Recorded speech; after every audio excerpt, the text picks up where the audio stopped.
Nesta análise técnica, vamos mergulhar no material industrial fascinante, o ferro fundido branco de alto cromo. O nosso foco aqui é entender como um tratamento térmico específico, a austêmpera, pode transformar radicalmente as propriedades dele. Pois bem, o ponto de partida é um dilema clássico da engenharia de materiais. Por um lado, esse material é um verdadeiro campeão quando o assunto é resistência ao desgaste, essencial para indústrias pesadas como a mineração. Só que essa superresistência toda tem um preço, e o preço é a fragilidade. Eles podem simplesmente fraturar se sofrerem um impacto. E é exatamente aqui que a pesquisa entra em cena. A grande questão é, será que dá para, digamos, reprogramar a estrutura interna desse material, a sua matriz? O objetivo é achar aquele equilíbrio perfeito. Manter a resistência ao desgaste lá em cima, mas ao mesmo tempo fazer com que ele aguente mais o tranco, que absorva melhor os impactos. Ok, para a gente entender bem essa pesquisa, o nosso caminho vai ser o seguinte. Primeiro, uma introdução ao problema. Depois, a gente vê a metodologia experimental, mergulha na análise da microestrutura, confere as propriedades mecânicas e, claro, fecha com as conclusões. Então vamos lá, começando pelo começo. Qual é o contexto e o objetivo principal desta investigação? Então, de onde vem essa resistência toda à abrasão? Vem de umas partículas chamadas carbonetos M7C3. O problema é que elas, ao mesmo tempo que endurecem o material, acabam criando caminhos fáceis para a propagação de trincas, daí a fragilidade. A grande aposta da pesquisa, então, é num tratamento térmico chamado austêmpera.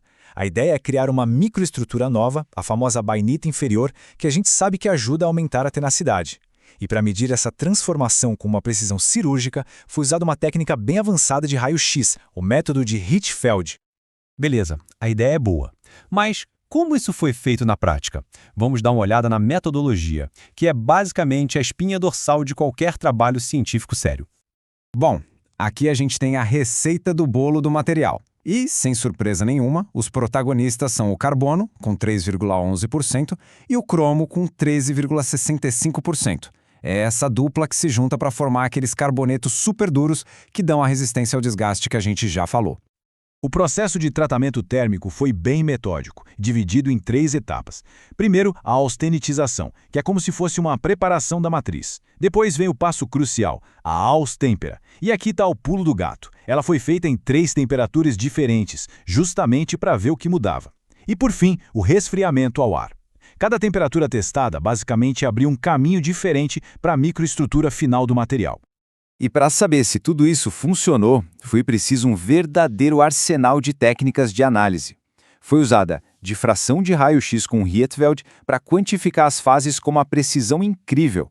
Microscopia para a gente conseguir literalmente ver a estrutura. E claro, os testes práticos, ensaios para medir dureza, a tenacidade ao impacto e, importantíssimo, a resistência ao desgaste. Ok, metodologia clara, agora é a hora da verdade, os resultados. Vamos começar com um mergulho no mundo micro, para entender o que de fato aconteceu com a estrutura interna do material. E olha só que interessante, esses são os dados que saíram lá do refinamento de Rietveld. Basicamente, é um retrato quantitativo da estrutura. A tabela mostra a composição de fases para cada temperatura que foi testada.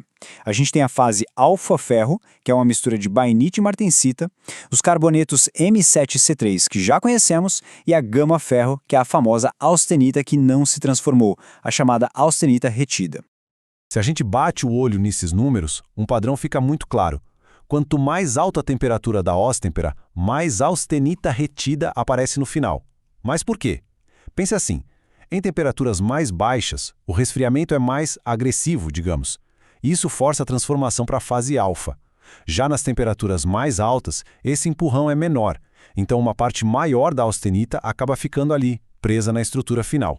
E a análise no microscópio vem para confirmar o que os números dizem. Nessa temperatura mais baixa, 563 Kelvin, a gente vê uma microestrutura que é uma mistura bem complexa. Dá para ver a bainita inferior, que tem essa forma de agulha, a martensita, com uma aparência mais esbranquiçada, e os carbonetos M7C3, que são essas partículas brilhantes espalhadas. Agora, olha o que acontece quando a gente sobe a temperatura para 593 Kelvin. Algo muito importante muda. A quantidade daquela desejada bainita inferior aumenta. Esse aqui é o primeiro grande sinal de que a pesquisa está no caminho certo para otimizar a tenacidade do material. E aqui Vale a pena uma pausa para uma distinção importante. Porque, veja bem, nem toda bainita é igual. A bainita inferior, a BL, é essa estrutura fina, em forma de agulhas, que é excelente para tenacidade. É como se fosse uma trama bem fina e entrelaçada. Já a bainita superior, a BU, que aparece na temperatura mais alta, é mais grosseira, parece umas ripas, e o comportamento mecânico dela é bem diferente. Ok, já entendemos o que mudou na microestrutura. Mas agora vem a pergunta de $1 milhão de novo. Como é que tudo isso se traduz em desempenho no mundo real? É isso que a gente vai ver agora, olhando para as propriedades mecânicas. Essa tabela aqui resume tudo. A dureza, como era de se esperar, cai um pouquinho conforme a temperatura sobe. Faz todo sentido, já que a austenita retida é mais macia. Mas a história de verdade, o ponto-chave da pesquisa não está na dureza, está nos números de tenacidade ao impacto e na taxa de desgaste. E este gráfico, ele torna o resultado principal impossível de ignorar. Olha só esse pico, um vencedor claro na tenacidade ao impacto. A amostra tratada a 593 Kelvin. Ela não é a mais dura, nem a menos dura. Ela é simplesmente a mais tenaz. Portanto, a conclusão que a gente tira dos testes mecânicos é inequívoca. A temperatura de 593 Kelvin é o ponto ótimo, o sweet spot para este material. É a temperatura que otimiza a microestrutura para entregar a melhor combinação possível de alta tenacidade ao impacto e alta resistência ao desgaste, que, aliás, também teve seu melhor resultado nessa condição. Bom, com isso, a gente chega na reta final da nossa análise. Vamos então consolidar as principais descobertas desta investigação. Resumindo a história toda, a pesquisa mostrou que a temperatura de Austempera é de fato a variável-chave. Em 593 Kelvin, conseguiu-se a maior quantidade daquela bainita inferior, a boa, o que levou diretamente à melhor combinação de tenacidade e resistência ao desgaste. E de quebra, o estudo ainda validou o método de Rietveld como uma ferramenta poderosíssima para analisar materiais complexos como esse com muita precisão. E esta citação, que vem do próprio artigo, resume perfeitamente a filosofia por trás desse trabalho. Quer dizer, os carbonetos dão a dureza, isso é fato, mas é a matriz, aquilo que envolve os carbonetos, que realmente dita o comportamento geral do material. Então, o segredo para melhorar esses componentes está em otimizar a matriz. E para fechar, fica uma reflexão para o futuro.